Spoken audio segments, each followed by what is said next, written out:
Hello and welcome to Thought for October the 8th. Our readings are 1 Chronicles chapters 24 and 25, Ezekiel chapter 34 and Phillipians chapters 1 and 2.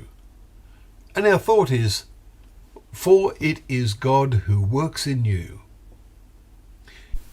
Those of you who are young know what it is to have a workout. We understand it as a simple way of saying you are exercising to keep yourself fit. It is just as important, well, actually far more important, to keep ourselves spiritually fit. If you are really young and feel very physically fit, then make sure your aim is to also grow up and become spiritually fit. Note the phrase that occurs in our Philippians reading this morning. Paul writes, "Work out your own salvation with fear and trembling, for it is God who works in you both to will and to work for his good pleasure." Chapter 2, verses 12 to 13. That's a fantastic verse. God works in us.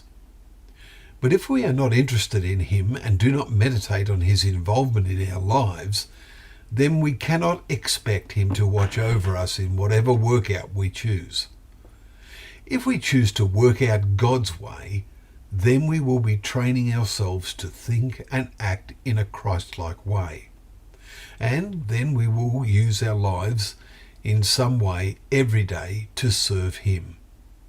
For example, we will aim to follow Paul's advice, being in full accord and one mind with those also in training.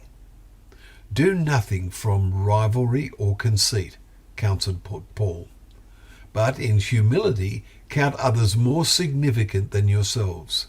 Chapter 2, verses 2 and 3. We have also been reading Ezekiel, and the Jews he knew totally failed the spiritual workout God expected of them. He had been patient with them over many generations, but now all sorts of terrible things happened to them, as we have been reading. Our God is very patient. He wants us to be saved, to be in his wonderful kingdom which will soon come on this earth. Just as we do physical exercises, especially the young, but also those not so young, who still want to feel young, in the same way both young and old must exercise their minds about God and Jesus by constantly reading God's word. In that way, we will know what to pray for, and our prayers will be answered, and we will sense it is God who works in us. But if we only pray when we are in trouble, is it fair to expect God to answer? Trouble is certainly coming on this earth, and we will need to be spiritually fit as fully as possible to cope with it. Let us make sure there is enough oil of faith in our lamps. Well, thank you once again for joining us for Thought for the Day, where together we can open up the pages of this word and regenerate that oil, knowing that that word is a lamp to our feet and a light to our path.